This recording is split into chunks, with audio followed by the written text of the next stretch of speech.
and welcome to Mr. Randy's Wine and Spirits. I am Mr. Randy, and today we're going to be doing another full review episode. If you're new to the channel, hello, come on in. Welcome, have a seat, get comfortable. Let's pour a shot, or a dram, or a glass, whatever. All my returning viewers, you know what we do. You know how we do it. So let's do it to it, shall we?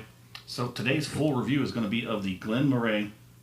There we go. The Glen Moray Speyside Single Malt Scotch Elgin Classic Peated Single Malt. Now, this is roughly about $30 to $35 on the shelf in my area, and those are big box store prices. Yes, they're going to go up a little more when you get to the indie, but the thing about the Glen Moray is that you're not going to find them too often in the independently owned and operated stores. There's a few reasons for that. This is a 40% alcohol by volume. Sorry. Just having a little trouble with that. Okay. So these people, the Glen Morays, have a multitude of offerings. Let's go ahead and get a look at the backside here real quick. Oh boy. Using the finest malted barley, which has been infused with peat smoke. So, bottled by GT Co. Distilled and matured in Scotland. Glen Moray's Distillery, Elgin, Scotland. Product of Scotland. Doesn't give you a whole lot else, but let's go ahead and get the cork pop. It's pretty nice. So, organic cork there. Very nice. These are grossly underrated. And even more so, I believe that they are definitely underpriced. Now, like I said, I paid $26.97 out the door for this bottle. I know a lot of people are not fortunate enough to be able to get such pricing on certain bottles, even if they're available. Now, the average, like I said, the average I see these bottles is somewhere between 30 to 35, and that's before. That's like, you know, that's the standard pricing. Now, out the door, you're probably paying about 40-ish. Maybe a little over if you go to some of these, like, you know, non-big box stores. It's a beautiful, beautiful color. Don't take these eyes for it. Let's break out Mr. Randy's handy dandy whiskey color scale. Off camera, I'm going to try and nail this down to I'm going to say deep gold. Trying to get it angled right, but I do believe they said pale gold. Nah, it's darker than pale gold. At least by my charts it says deeper. On the nose, and you're getting peat. You're definitely getting peat. Yeah.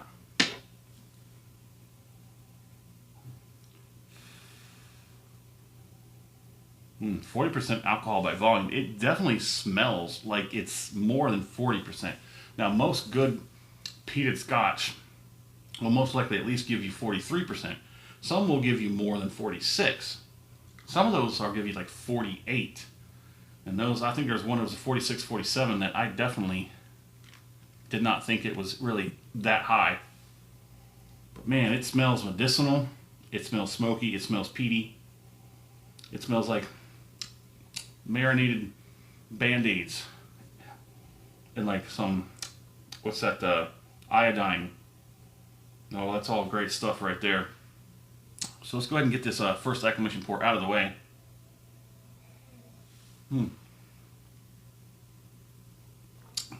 Today's video is going to be showcasing a channel called Stuff and Whiskey.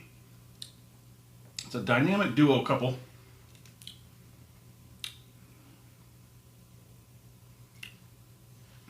Great channel.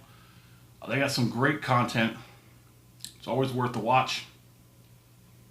I like checking them out as often as I can. Free time is a luxury for some people, and I completely am happy for anyone who does this kind of stuff for a living. Purely fantasy as far as I'm concerned. I mean, it works for some people, others it does not. Either way.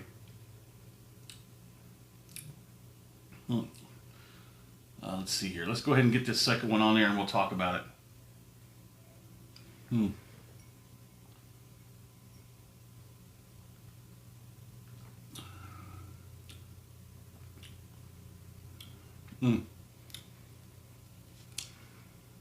It's got good viscosity.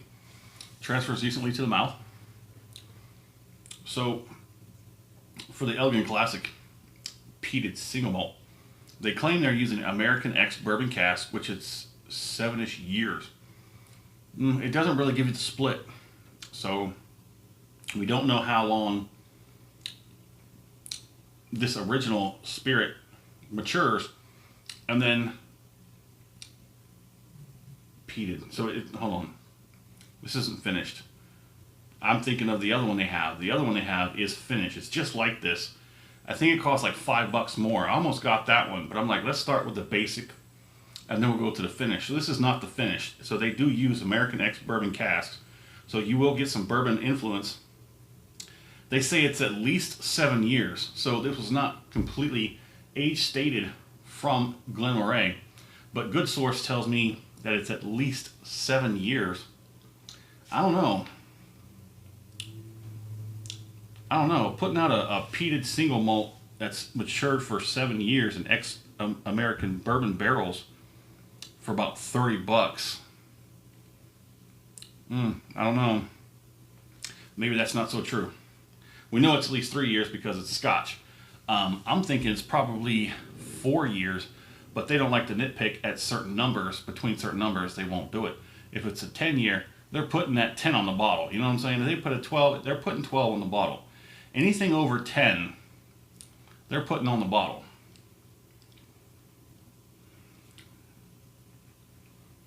Let's go do one more.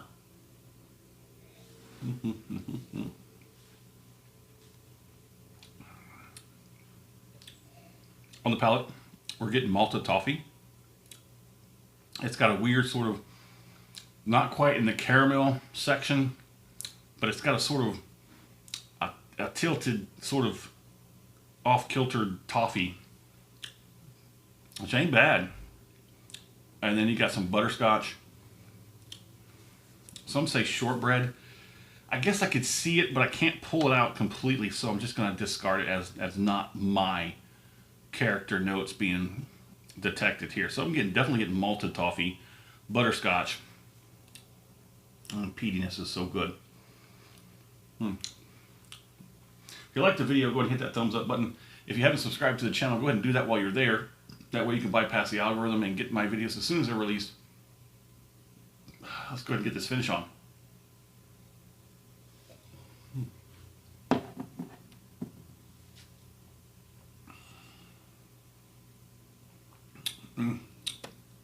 It's so delicious. If you haven't checked out their channel, go ahead and do so. It's definitely worth a look-see. They cover so many topics, not just reviews. I mean, they pretty much nail it all. Anything, stuff and whiskey. I mean, it's in the name, stuff and whiskey. I should be whiskey and stuff, but I think it might be taken already. But stuff and whiskey, they do a lot of great stuff. They have a lot of great content. They're pretty solid on current affairs and stuff like that within the industry.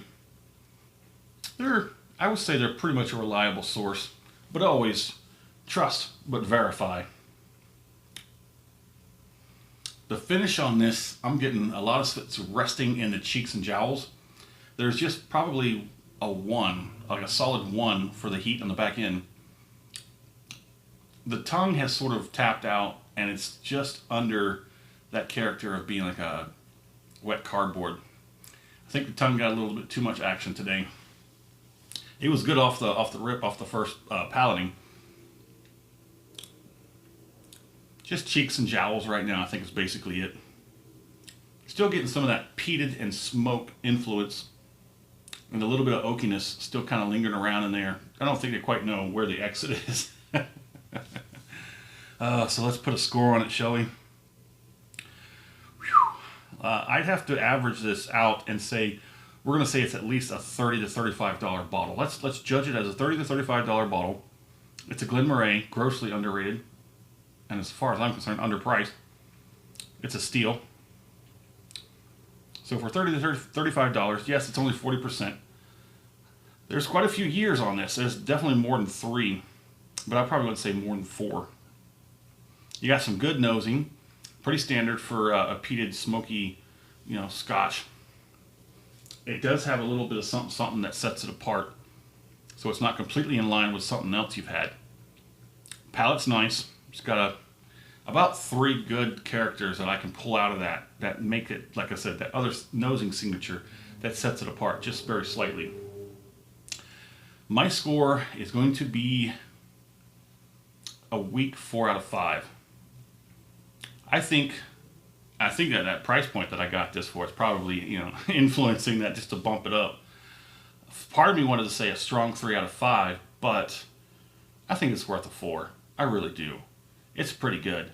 It was better off the rip. It had a little bit more oomph to it. Now halfway down, it seems to turn down a little bit. I don't think the final pour is going to be too much better than where we're at right here, right now. So yeah, we'll be generous. Give it a weak 4 out of 5. It's got some good characters. It was a good price point. Even at the regular price I would pay for this, I have paid for another one. I think it was a port cask finish. No, it was port. It was what was it? It might have been the port. But they have all kinds of expressions, all kinds of finishes. They even have some that are limited edition. I've seen them on the shelf. There's a whole bunch of them. Probably one of the biggest offerings and selections that I've seen in a Scotch in a relatively decent price range. So yeah, would I buy this again? This particular one, maybe. Very much so, maybe. Not a definite yes, like that Moray and McDavid. I went out and bought a second bottle of that Moray McDavid because that's been discontinued, and I only seen that bottle every now and then, so I'm snagging those when I see them because they're like $25 out the door, and that's a steal. That's a steal as well. This one was only $26.97. This isn't getting discontinued, but that's not the average price for this, not the regular average price. So if you see it, I recommend to try it if you're into peated, smoky, single malt scotches. I did it again. But it's a Speyside, but it's, still pretty good. They do some great stuff in Speyside. Love Speyside. It's the Highlands that are hit and miss for me because there's so many different regions. There's so many different little areas that do so many different things. The Lowlands, I may need to start giving them a second chance. So if you have a suggestion about a lowland Scotch, go ahead and drop that in the comment section. Do me a favor also in the comment section, if I'd like to know where you're at, what area you're in, what part of the planet are you residing on? What are you drinking currently at the moment? Is there anything cool going on in the world of libations around you, like some distilleries or some wine testing or whatever there might be? I'd love to hear about it. Let's talk about it. And as always, thanks for stopping by here at Mr. Randy's Wine and Spirits. That's a pretty dang good one.